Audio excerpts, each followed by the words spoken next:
Dennis Walsh and I are here speaking for Omaha Together One Community. But maybe we ought to just all go down the row and all say our names before I start. So are we introducing ourselves and organization? Great. I'm Erin Feitstinger. I work at Together Omaha. We are a social service agency on 24th and Leavenworth. Anyone familiar with us? All right. Please, everyone get familiar with us. We welcome all time. So we run one of the largest all-choice food pantries in the state, and we also run a rapid rehousing program. I coordinate advocacy and outreach for our organization, so happy to talk and connect at any point after, well, not clearly right now, but afterwards. My name is Arjumon Bingham, the chair of the PRI board, and basically the organization deals with bringing different issues similar to this to the community on various topics, as well as trying to get people to come together and talk about race and diversity. And so I'm operating in that hat today.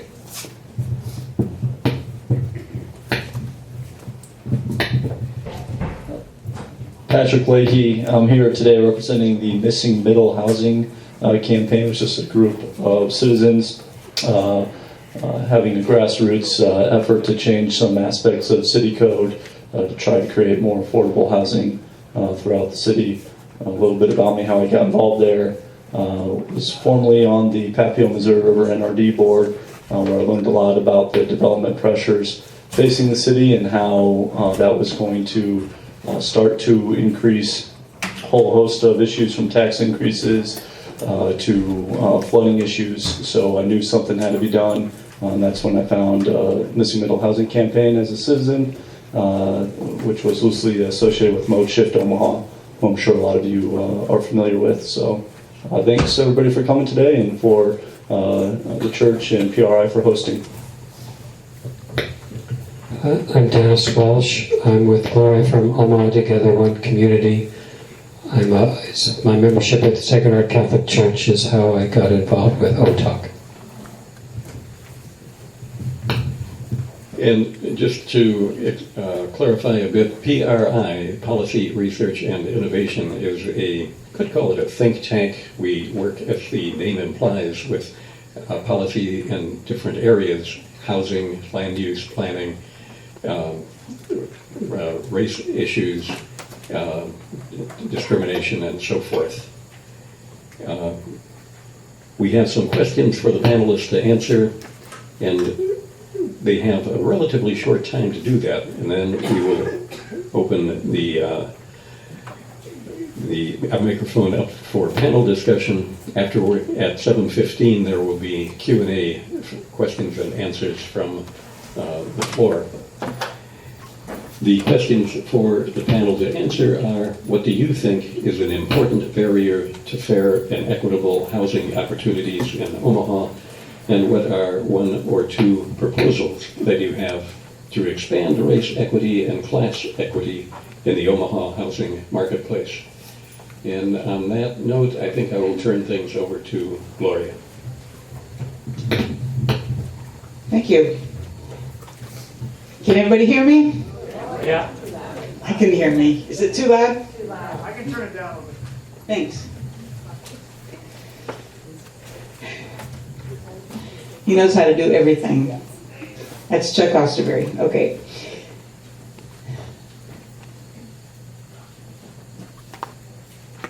Okay, thank you. And just a hint for everybody on the panel, I'm told that when the mic is pointed that way, we get feedback. So keep it pointed towards yourself as much as possible. Okay, so Dennis Walsh at the end of the table and I are speaking for Omaha Together One Community. So a few words what OTOC is.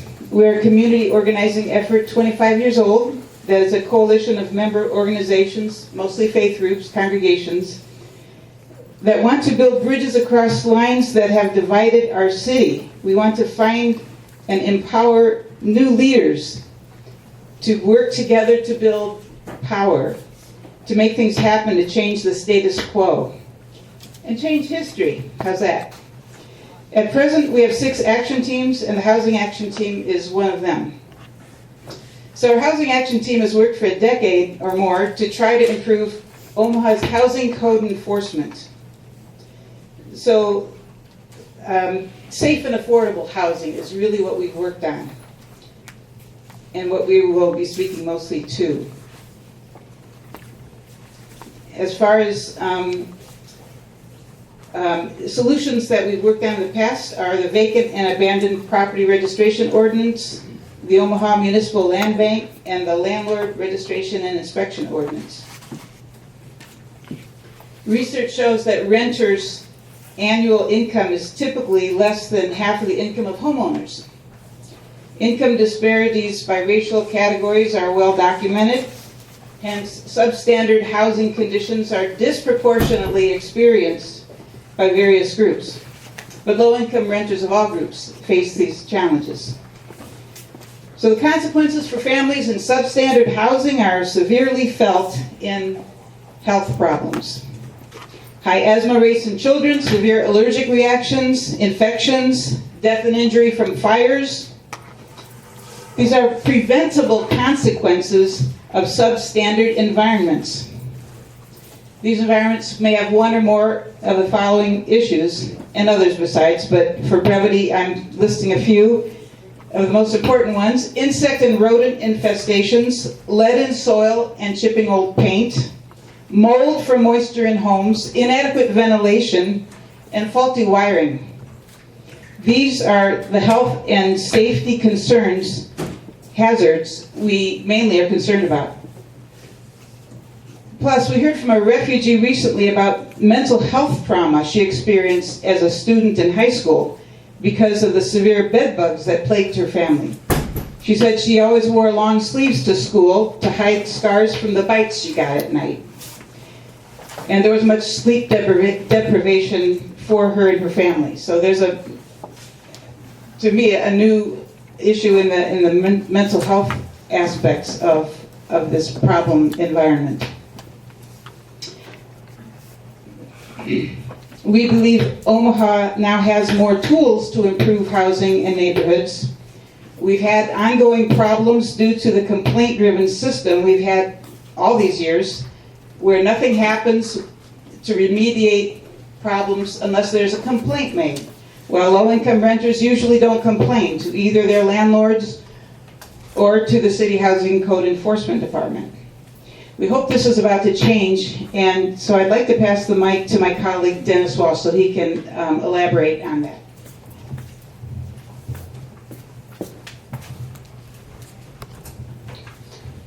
I'm going to talk about the new registration and inspection ordinance on rental property that begins next year.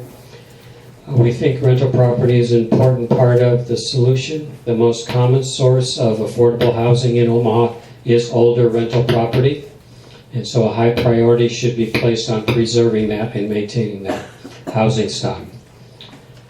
In terms of racial and ethnic groups, whites are the only group for which a majority own their own homes. Every other racial or ethnic group in the city is majority rental. Starting next year, every rental unit must be registered with the city, name, contact information, etc. The information will be public. There will be no fee for the registration. In addition, about 1,000 rental units in the city are being put on an annual inspection list, the naughty list. This is based on the fact that complaints were not solved or were not solved in a timely manner. The only fee that they will get is a $125 annual inspection fee.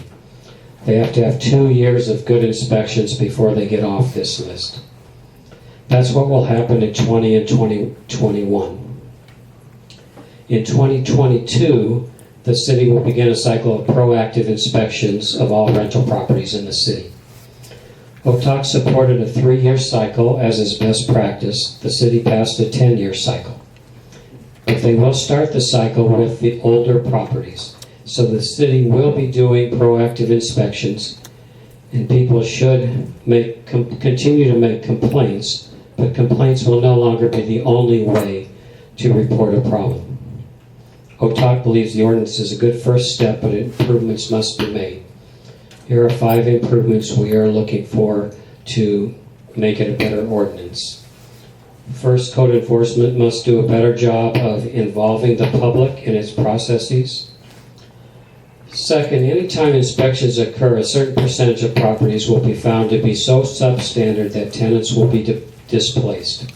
We want to make sure the city does not force displacement of tenants over minor issues, but only major health or safety problems.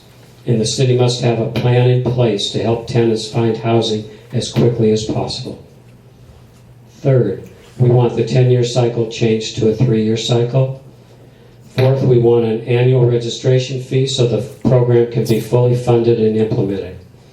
And 5, we support modifications to the consent decree so that code enforcement can put the health and safety needs of the tenants as its top priority. Many people want the ordinance to fail. We have to make sure the people of Omaha know what improvements are needed to make a meaningful difference in the living conditions of Omaha renters.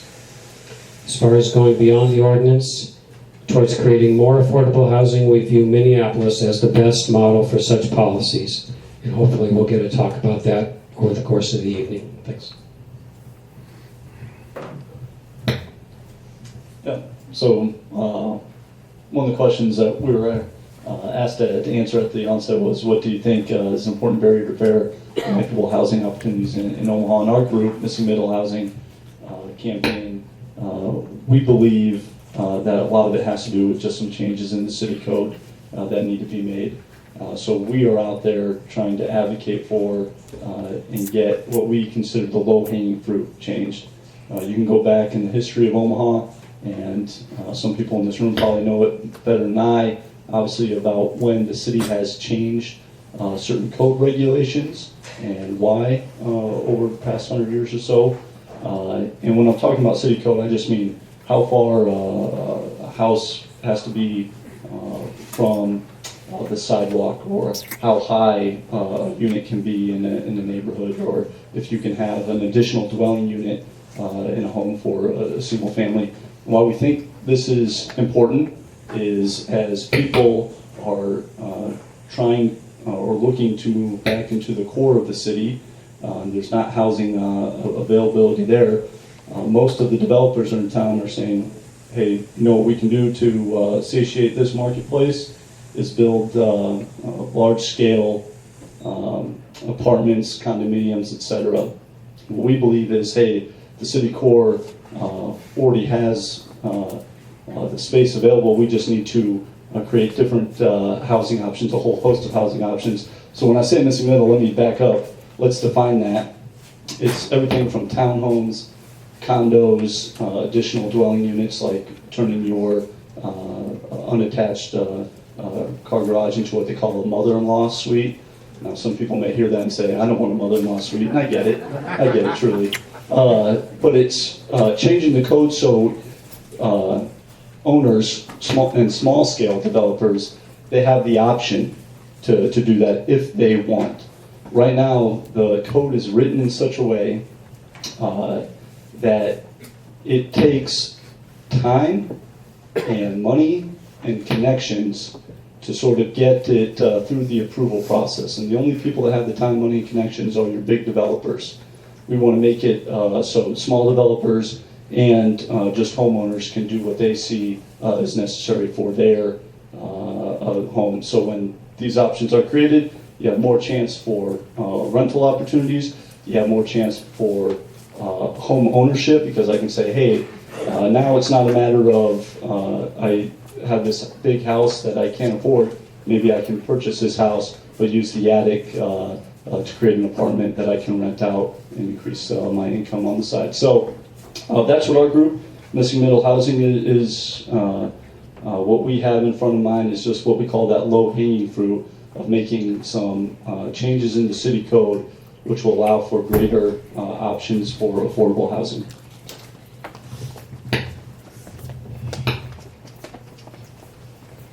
All right.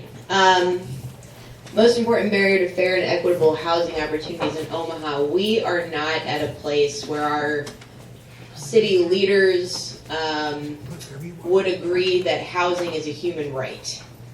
And I say that, I know that seems strange, but I truly and genuinely believe that we're at this moment, because we have conversations constantly where you'll have a conversation and they'll say, well, we do have affordable housing, right? Like you can find a $500 one bedroom. You're like, sure you can, but as Gloria said, and as Dennis outlined, it's substandard. There's code violations. It's not safe for people to live in. And so affordable, right, when they say, what is affordable housing? Well, it's safe affordable housing. It's equitable affordable housing. And it also means that we're looking at the big picture, that there's a holistic idea around housing, that it's not just creating enough, like, it's not creating luxury high-end studio apartments for hypothetical young white Google employees that we're trying to attract to Omaha. I read about this in the paper all the time. I don't know who these people are. I hope they come because we've got a lot of apartments for them. And I think that comes from, we have two competing theories of change that are happening in the city right now. One theory of change, which is a lot of people I think would share the view in this room, is that in order to stabilize neighborhoods, right, what we need to do is stabilize the people who are living in those neighborhoods. We need to make sure that they can access services. We need to make sure that they can get to work. We have to make sure that they have transportation, that they have community, that they have social networks and support and community involvement, all of these things that make life vibrant and that help people survive. So that's one theory of change, and the way that we would do something like that is to increase our options for housing, like the Missing Middle Housing Campaign has said, and also just to set as a priority in our city that we care about these communities that have been left behind in the pushed west, right? And now, anyway, so I could go on for that forever, and I grew up in West Omaha, so I've got a lot of opinions about it. The second theory of change that I think is winning right now is that in order to stabilize a neighborhood, we need to change a neighborhood. And changing a neighborhood means that we need a new type of person living there. So we declare certain sections of the city blighted, right? And that means that there's poverty, that means that there's a high unemployment rate. And then what the city goes and does with that blighted designation is say, well, what we're going to do is subsidize high-end luxury development because that's what stabilizing a neighborhood means. We're going to lift people, I don't know, it doesn't make any sense to me. But essentially what we're doing is we're just giving a new name to slum clearance and a new name to urban revitalization and a new name to redlining and segregation and all the things that have created the problems that we're seeing here in Omaha, and we're giving it a new name and we're calling it urban renewal and urban revitalization. And we need to make sure that when we're having these conversations that they are including the people who live in these communities, right? Like I'm at city council every Tuesday, and the people who are talking about this urban renewal, this urban revitalization are rich developers, rich white developers. And we need to make sure that the communities are involved, and we need to make sure that we're making it a priority that when we're talking about development and when we're talking about renewal and when we're talking about housing, that there is always, always, always in the back of our mind equitable housing, equal access, fair, safe housing. And instead of just talking about revitalization, renewal, and that kind of thing. And I am about to go off on a tangent, so I will pass it on if I haven't already. I'm gonna do something a little different. I was walking down the street minding my business, and somebody ran up to me and says, "Osmo, you need to come and integrate this table." So I came in here to sit down. So it's some diversity up here. Little joke, yeah. I'm gonna come at this a little bit different, from a different point of view, and I really appreciate Jack Dunn and Karen Abrams putting this together, because I think this is a different kind of a slant. And I'm gonna come from a different angle, so bear with me on how I do this. I grew up in Omaha, and most people don't know this, that I actually lived in subsidized housing. After I came back from Africa, I had a college degree, wife, a couple of kids, and I ended up moving in OHA in a scattered site type house, and I lived there for about a year and a half, or 2 years rather, moved out. But it was a challenge living with the Omaha Plantation Housing Authority, and I say that very seriously, the way they operate and still operate. And I think one of the challenges we face in this community is housing is not fair. It's wrong and it's not fair, because I think the question is, what are you thinking barriers? Number one, we got to get many of the public functionaries to engage families and talk to them about what they need, and some of these administrators. I worked for many years, and some of the folks who worked in housing, urban development, HUD, you've never seen them. They were like the Maytag repairman. So I think you got to get them out of their offices and engage these communities and do some more social capital building with them. So that's one. Number two, I think we got to talk about equity. Again, if you're low income and you're buying your first house and it's hard to pay taxes, maybe we should forgive taxes for people who are low income who's trying to get a home. Think about the number of low-income people who live in subsidized housing for 20 or 30 years. They paid off those places, but they don't get that owner or equity. And again, the other thing that I knew is that sometimes the ones who did get to buy those homes were employees of Omaha Housing Authority. I get to speak to that because I know about it. Also, I think the other thing we need to do is make sure that people have job descriptions, work in housing and work and so on. So one example I'll use is about a couple of years ago, we went out and we had a chance to visit, Karen, I, and Jack, talk to the people with the land bank, and we were surprised there was not a lot of diversity in their staff. They did have a Hispanic guy working in the office as a benefit assistant, but they didn't have any people of color in their board. Again, a very important entity in our community. So what I'm saying is that for every organization that works on low-income issues or work with people of color, you have to have someone who represents that group on your board, your staff, or somewhere. If you don't, then you go and cut out a picture of President Obama standing in the corner, and he's like, give you some legitimacy. The other issue I think that we face in this community is that we have segregation, and so there are all kinds of side deals that are made in government facilities where we don't pass those same benefits to people who live in urban areas. Now again, we're facing gentrification in Omaha as we are in many of the big cities. How do we make sure that there is planned housing development, that we have low-income people or people who are working class in those areas? I, for a number of years, served on the Board of Family Housing Advisory Service, and used to also deal with housing discrimination, but they had no teeth to their effort.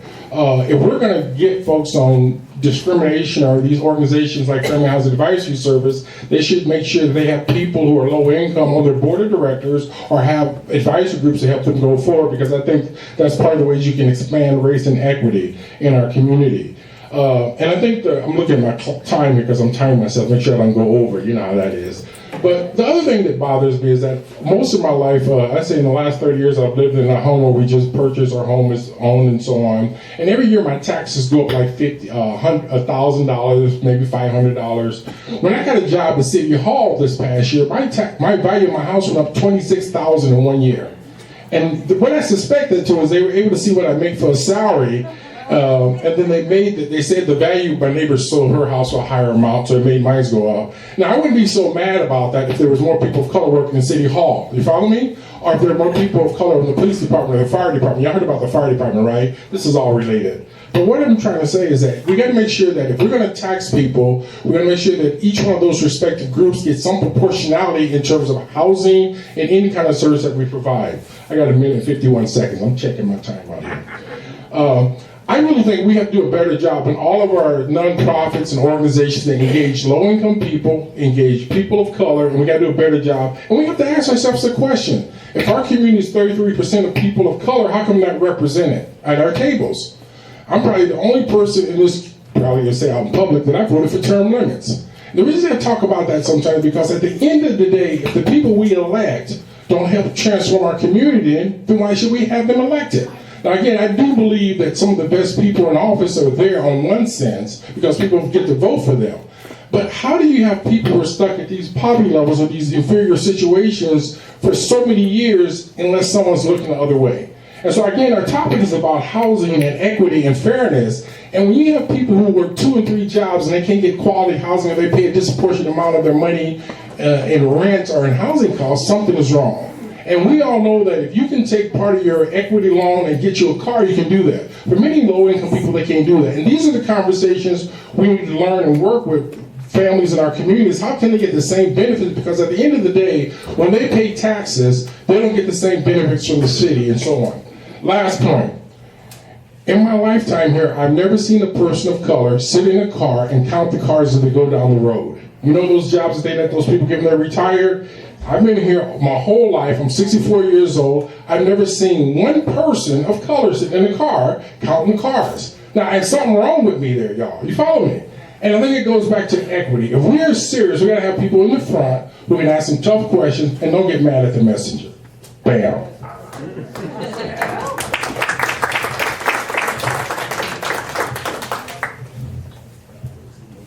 First of all, I want to send props to Omaha Star. You all have a copy of the Omaha Star on your tables. There's more on this table here. I was quite impressed with the current edition. The Omaha Star has gone through some substantial revamping, and there is an article there on redlining, another one on block grants, CDBG, Community Development Block Grants, and these are series that they plan on continuing with until they've exhausted the topic, which will take a while. There's quite a bit of money that comes into Omaha through Community Development Block Grants. This is federal money, and there are actually provisions in place for public input into where these block grants go. Like most other things in what I hate to use the term, but sometimes refer to as our sham democracy, it doesn't work very well for most people. Very few people have an opportunity or even know about the existence of these public hearings, for the fact that there is public input, and there's even less information on what those hearings and that public input and those provisions of the federal government mean to the average person. Which brings me to, somebody needs to time me because I can go on for a while too. Political power is where it's at. There is no sense in marching, there's no sense in demonstrating, there's no sense in doing many of the things that we do unless they are aimed at gaining political power. The institutions that affect our lives right now, that determine our lives, do not pay much attention to what the rest of us actually want. We need to make sure that they do. And I don't know how many people follow international news, but the entire planet is blowing up. And by that, I don't mean just with climate change and things like that. There are protests, there are riots, there are insurrections going on all across the planet. There's a number of reasons for this, I think. It may have something to do with the invention of the pill 50 years or more ago, that there are now women who are getting to the point where they can actually have and are capable and are trained to be able to have input. There are people who have gone through the civil rights efforts back 50, 60 years ago, and they and their children are having an input that did not exist, at least in this country, prior to that. And of course, there's the example of all the countries that have gone through independence revolutions and thrown off the major corporations which were running their countries for so many years. Where was I going with that? We're talking about political power. I laid out copies of a PhD dissertation by Patrick McNamara back, 15, 20 years ago. He's currently a professor at UNO. He did a study of the difference of the power structure between Portland, Oregon, and Omaha, Nebraska. You may suspect that there is a difference. There certainly is. In Portland, Oregon, community groups have veto power over actions of the government. They have become strong enough that unless you can get the community organizations on board, nothing happens. In Omaha, in contrast, there is an extremely small group of generally white males, maybe 5 or 6, maybe a few more, but somewhere around it, who determine what's going to happen in the city. And if you don't believe me, I refer you to the Jean Leahy Mall. And on the lower, those are the big players because they're putting in $300 million on just that one project. And of course, there's always, there's the universities and their various buildings which are dedicated to the wealthy in this town. There is a small group of white males who run this town. The community organizations have very little impact. I believe that's beginning to change, and I wanted to throw props out also to North Omaha Information Supports Everyone, or NOISE, and we have some of their people here right now. They are doing some excellent work on recording what's going on in the city and putting it on their Facebook page. I'm afraid they're doing it right now, so I really need to watch my P's and Q's. This is a new development. This is something that has the potential for making a significant change in this city. To wind down, I'll give myself 2 more minutes or a minute and a half.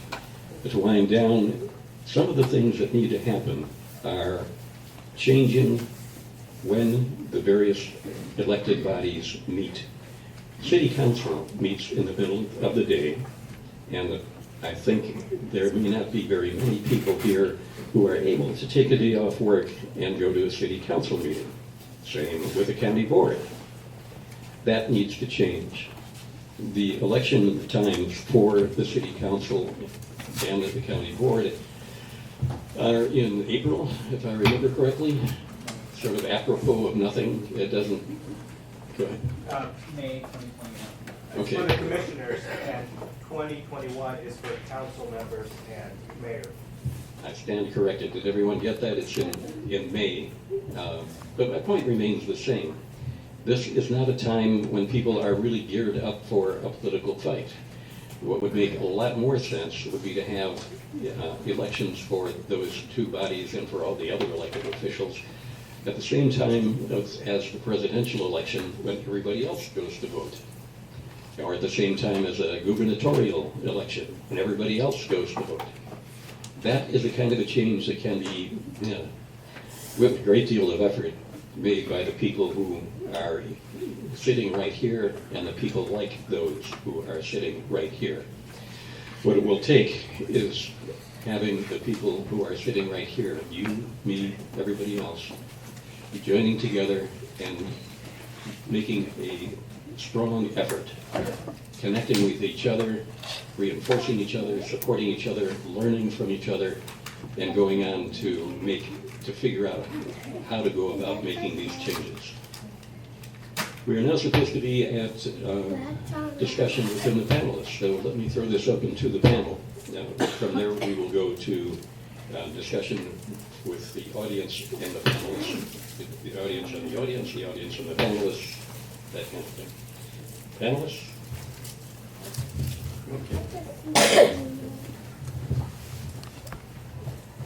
In terms of getting involved, you're not missing much by not going to city. I'm just kidding.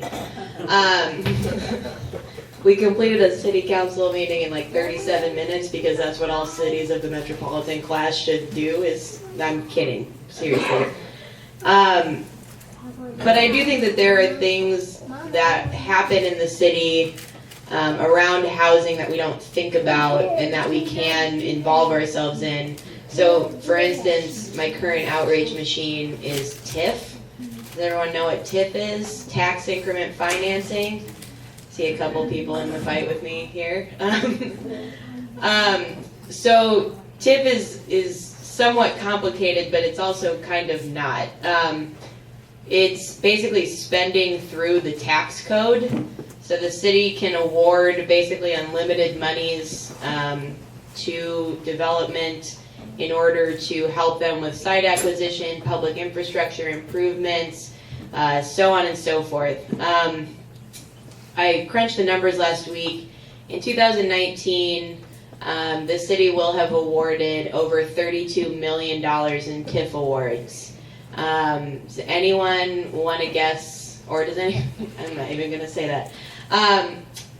For affordable housing, that was just for residential rental projects in the city of Omaha, over $32 million. For affordable housing projects, the city awarded $547,000. Okay, good. That was the appropriate reaction from everyone. And they built 120 affordable units, 60 for veterans who use HUD VASH vouchers, and 60 for seniors, and that's the Highlander project. So 120 units out of a total of 1,123 units built in the city using TIF. Now, what TIF does is it basically says there's something with the tax code that they don't have to pay their taxes for 15 years, or their real estate property taxes. And what this does is it takes money away from schools, takes money away from OPS, from these districts where they've already declared it blighted. And you, as citizens, can contact your city council member and say, what TIF projects are you approving? And I need you to explain to me what's happening to our schools as a result. And I need you to explain to me what your vision of change is for our community. Because if it's not to build more equitable, affordable, and safe communities, then we're going to have a problem, right? And that's a perfectly legitimate question to ask of your elected officials. So I would encourage you to do that, and I would be shocked to know if any of them can actually explain TIF back to you. But I would love to hear their answer if so. And the other thing, too, is we're going to have a couple bills maybe coming up in the legislature around source of income discrimination, so making it illegal, updating the Nebraska Fair Housing Act to include source of income as a place where you cannot discriminate in housing. So what that means is if you get your income from child support, alimony, Section 8, housing choice vouchers, anything under the sun, that a landlord cannot turn you away as a result. And the other thing is I've also heard it mentioned that there may be a bed bug bill coming up, which essentially says that landlords will have to pay for bed bug treatment. So like they seem like, right, like to anybody else they seem like small things, but we all know they're not. These are huge, huge things that we can do, and then we can contact our representatives. So I agree with Jack that we need to build a lot of political power, and we need to keep that message super focused on housing as well, because people are not having this discussion at the elected level, and it needs to be happening all the time. Because if we're not talking about housing, I honestly don't know what we're talking about. They always tell us everything starts at home, right? I don't know. Source of income discrimination.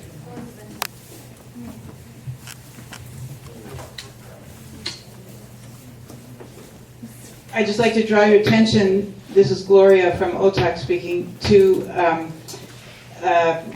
one of the graphs that you probably, I think all of you have at your table. I don't know if there's enough for everybody, but if you look at the chart that's titled Supply of Quality Affordable Housing is Not Keeping Pace, I think that deserves a little explanation, and I'm going to ask Dennis to take charge of that. Would you mind?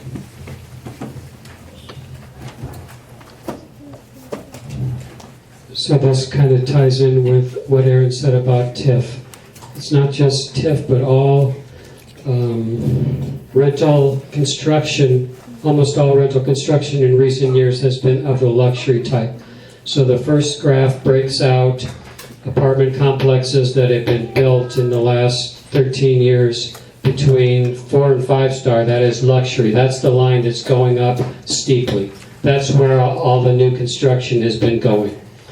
Then there's 3 stars, the thick line across the top that is gradually increased. There's been a little increase in kind of average quality. And then the 1 and 2 star, the lowest, the oldest, kind of not so functional, not in terrific shape, that has actually been in decline. So while there's been more demand for rental housing, at the low end, at the affordable end, the supply has not been growing. It's been getting slightly smaller. The later graphs tell the story about the households, rental households paying more than 50% of income towards rent.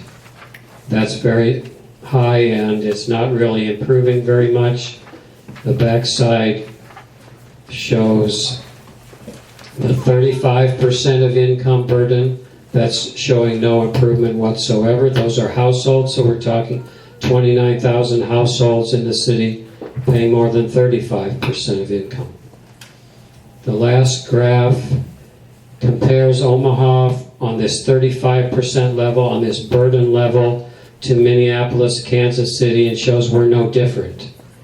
And if I could close with Minneapolis, if I could put a face on what Aaron says, what could we dream? What could we do? Could we do what the city of Minneapolis is doing?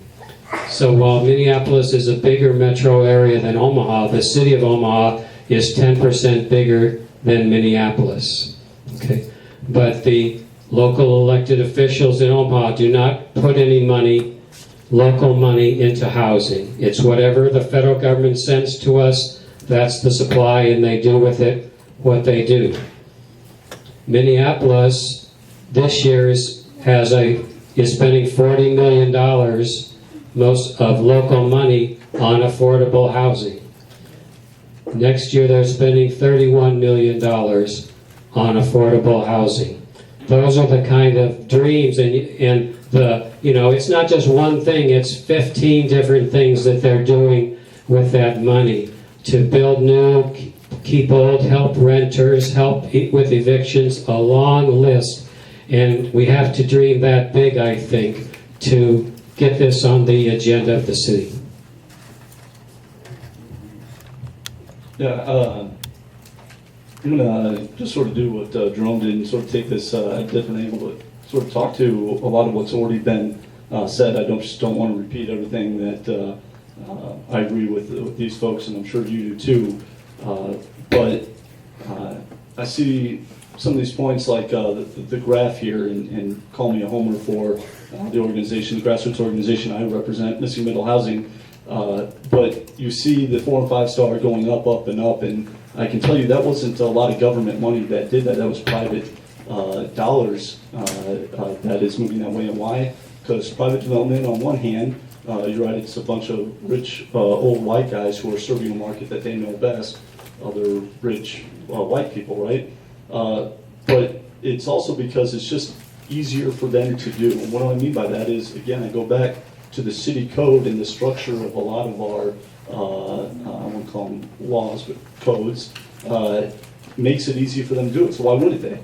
It's easier to build and the profit margins are higher. So that's why our group goes back to that city code. Well, we aren't out there trying to make it harder for them to do what they want to do. We just want to make it easier for the little guys and the little projects, those condos, townhomes, et cetera, easier to do, to sort of even the playing field, if you will. So I can say you can sit there and you can wait for things to change with community development block grants and other federal housing policies and OHA, et cetera, that you've been sitting and waiting to change for decades now, or we can change some city code and start that process, pick that low-hanging fruit, and quite honestly, we think we can get it done in the next 6 months or so. And how are we going to get it done in the next 6 months or so? It goes back to talking to your politicians, your public officials. I'm going to tell you a little bit about my experience being an elected official. I ran for the NRD board, which is lower than dog catcher kind of local government, but I ran on like 3 things that I was passionate about. And then you get to the board and you start to have to make policy, and you come to find out there's like 24 more things that are getting thrown your way, and you can't be an expert on all 24 things. So I used to love when citizens or residents that I represented came to me and told me about an issue and educated me. So if you don't think, hey, they won't listen, it's probably right, you got the wrong elected official in office, because the right one would absolutely love that. They welcome it. They make time outside of 9 to 5 to come listen to you because they're just trying to get educated like you. And if you don't educate them, I can tell you what happens. This happened to me. If you don't hear from residents on an issue and you don't have time to go try to reach out to some ones you think may be affected, you count on the staff, or you may know them as bureaucrats, right? Because that's what they're there for, to be experts on their particular whatever they know, and they've probably done it for 20, 25 years. And I can tell you at Missing Middle Housing Campaign, we recognize this, so that's where we started, was with the city planning department. We said, these are the codes we want to change, R4 to R8. You know, not to get too technical, but these are where we think the issue is. We got them on board first, so just in case we weren't able to get a big groundswell of grassroots to go contact your city council person, which you'll hear us asking you to do in the next 6 months or so. If they lean back on the planning department, they're experts, they're staff experts for opinions. The planning department would say, yes, we already visited with these missing middle housing folks. And yes, we heard them and we agree. These are just some small changes that can start to tilt and even the playing field a little bit more to create more affordable housing.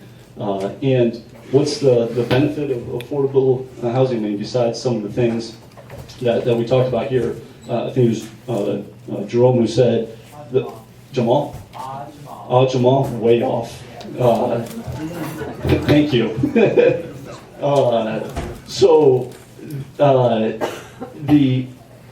I would say the disproportionate amount of tax base that's going from, I'll just call it from East Omaha to West Omaha, is only going to get worse and worse if we don't start creating affordable housing. The mayor is already going around town halls, maybe some of you have attended some, talking about a big bill coming due with maintaining and expanding city streets. I can tell you it's not because of city streets in the core are getting more expensive. It's because we have to build the infrastructure out further west. Every time we stretch the city out further west into the suburbs and exurbs, and I can tell you this as a matter of fact from being on the NRD board, all the flood control structures that we need to build out there, that is taking tax money out of East Omaha and putting it into West Omaha. And it's so mind-boggling about how the solution is easy to say, hey, stop building parking lots and rooftops and driveways out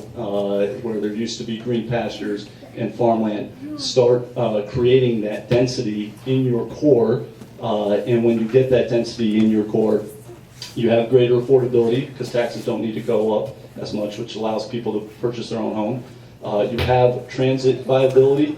Public transit, I know, has been a topic around, and why don't we have it here in Omaha? Why not? Density is a big part of that, so if we can create that density, the public transportation will flow. And then walkability, when you have so many, when you have that density, then it's more likely for shops and businesses like a grocery store will locate a small market there, and then you don't need your car to go pick up groceries. You can just walk, and when you do that, you're more likely to pass somebody on the street who you may not have ever seen before, and you get to know your neighbor a little bit more.